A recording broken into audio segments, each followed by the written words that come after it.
Olá a todos, o meu nome é Sérgio Lacoa, sou professor de Filosofia e esta é uma apresentação sobre o Dia Mundial da Filosofia comemorado a 18 de novembro de 2021.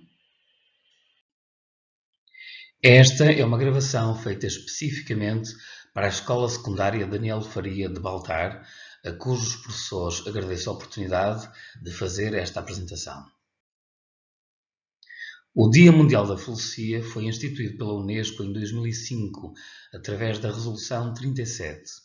Celebra-se anualmente na terceira quinta-feira do mês de novembro e tem por objetivo enaltecer o papel da filosofia na vida dos seres humanos enquanto indivíduos e enquanto sociedade. Poder-se-á perguntar por que razão se celebra o Dia da Filosofia e qual a importância que a filosofia tem para nós no mundo atual. Muitas vezes julgamos que a filosofia é uma coisa do passado e que a sua existência já não se justifica. Tentarei argumentar a favor da importância da filosofia hoje, em plena era da informação. A filosofia surgiu na Grécia Antiga, aproximadamente no século VI a.C. Os povos gregos acreditavam em mitos, narrativas sobre os deuses e os humanos, a sua origem, a sua natureza e o seu destino. Mas no século VI a.C. começaram a surgir explicações de caráter racional. Surge assim a filosofia como tentativa de explicar racionalmente a origem e a finalidade do homem e do universo. Os primeiros filósofos gregos, os fisiólogos, estavam interessados em descobrir a arqué, um princípio fundamental da realidade. Pretendiam conhecer a origem e natureza do universo. Tales de Mileto considerava que a substância primordial seria a água. Anaximandro julgava ser impossível encontrar uma substância concreta da qual tivesse tido origem todo o universo, pelo que a denominava indeterminado, ou apeiron. E Anaxímenes pensava que o primeiro princípio deveria ser o ar. Hoje, as ideias de Tales, Anaximandro e Anaxímenes podem parecer-nos disparatadas ou ingênuas, mas o fundamental dos primeiros filósofos não era a resposta, era a pergunta.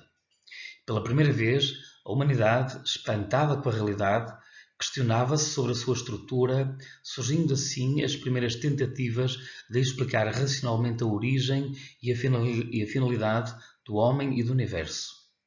É nessas tentativas de racionalização que encontramos as origens da ciência e da filosofia.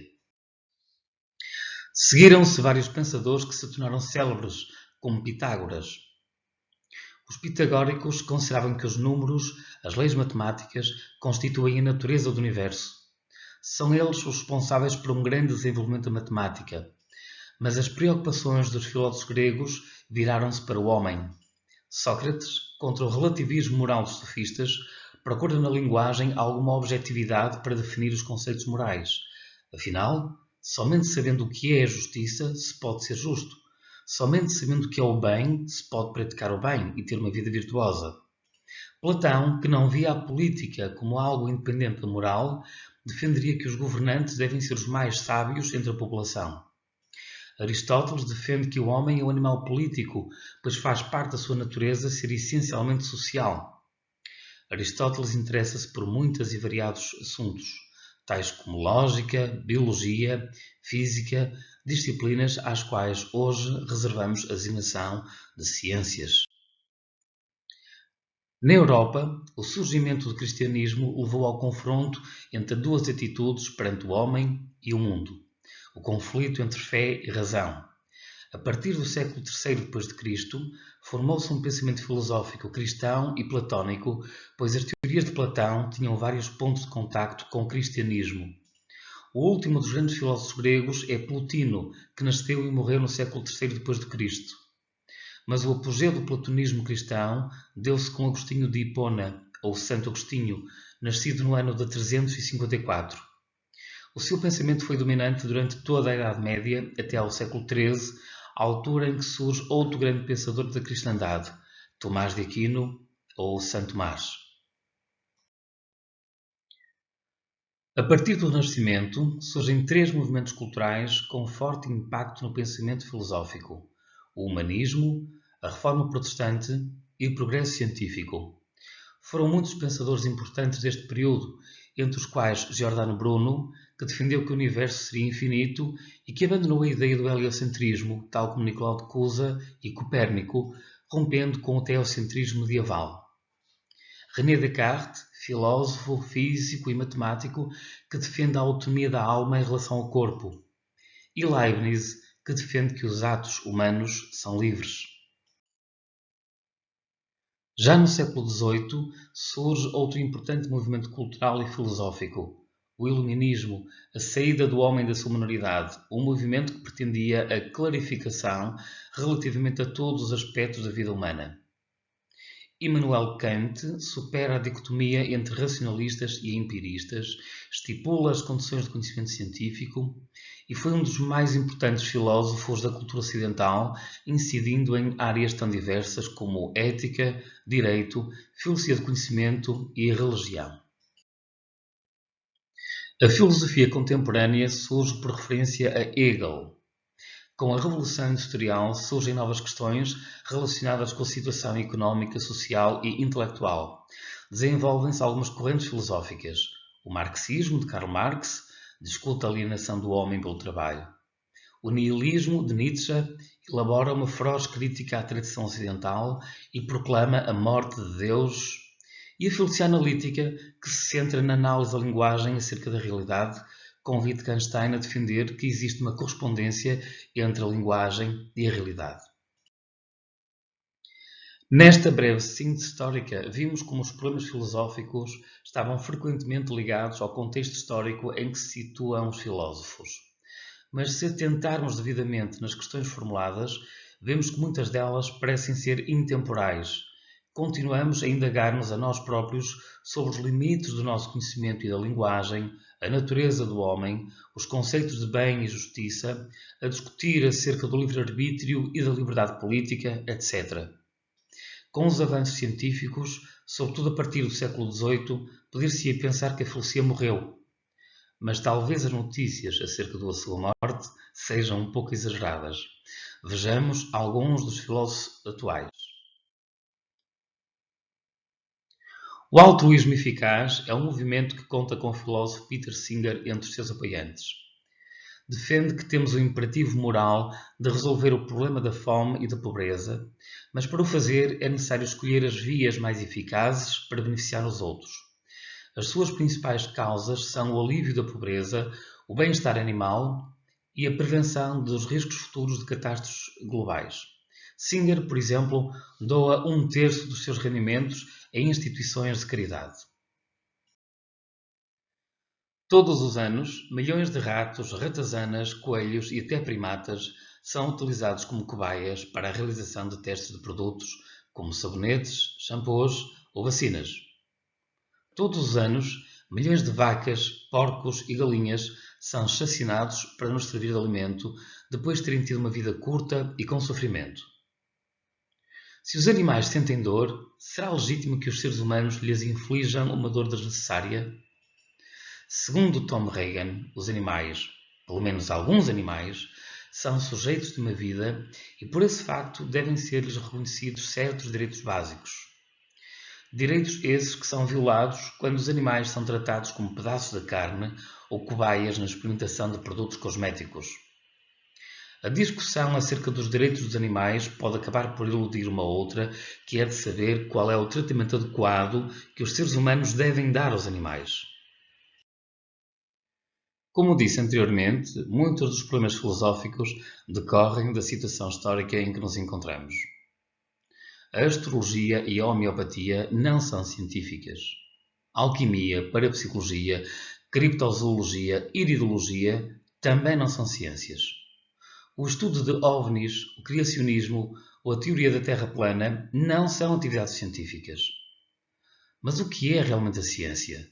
Como podemos determinar quais são as nossas crenças epistemicamente justificadas, isto é, como poderemos determinar os critérios de demarcação entre ciência e pseudociência? Uma tal demarcação é importante em áreas como a saúde, a justiça, a política, a educação ou o jornalismo. Entre os vários problemas filosóficos, Destacarei 1. A desinformação. No final de 2016, surgiu uma notícia segundo a qual o governo da Suécia teria proibido a instalação de luzes de Natal nas vias públicas para não ofender os muçulmanos.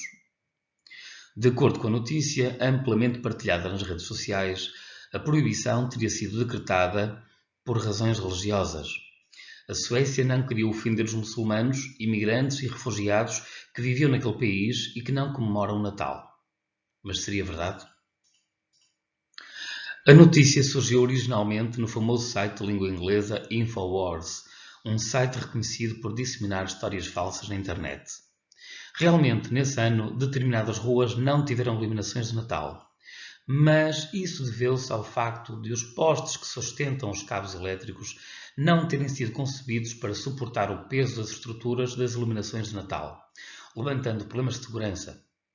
Além disso, tornou-se uma prática comum entre a população utilizar a estrutura elétrica das iluminações de Natal para fazer ligações diretas, de modo a fornecer energia às casas particulares, gerando milhares de euros de prejuízo. Portanto, a notícia do Infowars era falsa. Em Acatlán de Osorio, México, 2 homens, 2 pedófilos, foram avistados na cidade. Foram reconhecidos por um jornalista de uma rádio local que rapidamente informou a população da presença dos 2 criminosos na cidade.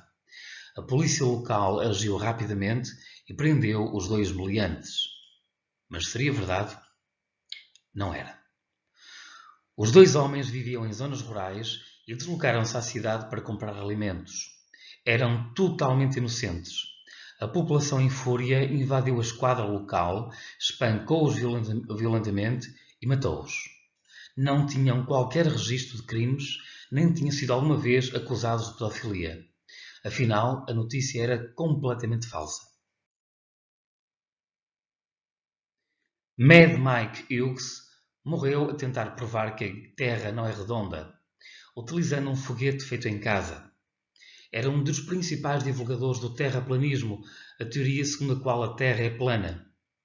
Morreu no dia 22 de fevereiro de 2020, aos 64 anos, quando o foguete caseiro que ele pilotava caiu num deserto da Califórnia durante a tentativa de alcançar uma altitude de 100 km para demonstrar as suas teorias. O que há de comum em todas estas notícias é que algo nelas não corresponde à verdade. Não era verdade que a Suécia tinha decidido evitar as iluminações de Natal devido às convicções religiosas de um grupo social minoritário. Não era verdade que os 2 mexicanos fossem pedófilos, ao contrário da notícia divulgada na rádio local.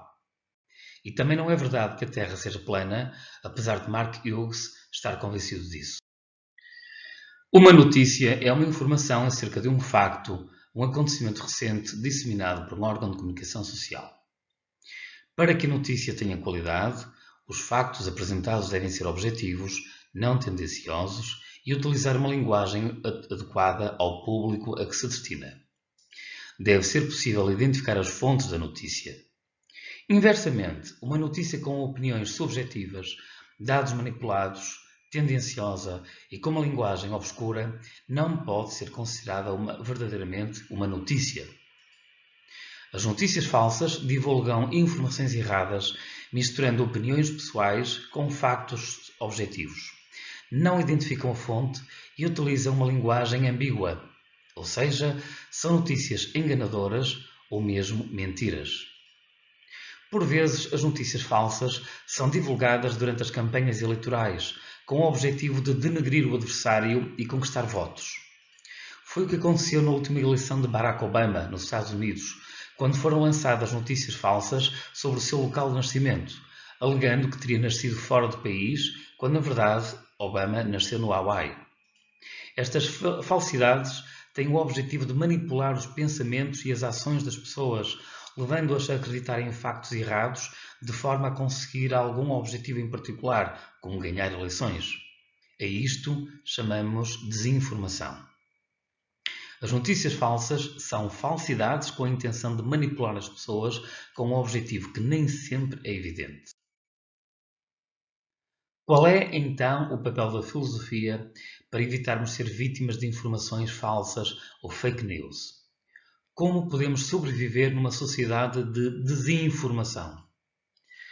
A filosofia é fundamental para desenvolver aquilo a que chamamos pensamento crítico, isto é, a capacidade de avaliar argumentos, de verificar a fiabilidade das ideias ou conceitos que nos são apresentados. Na atualidade, não buscamos apenas informação nos mídias tradicionais, como os jornais ou a televisão.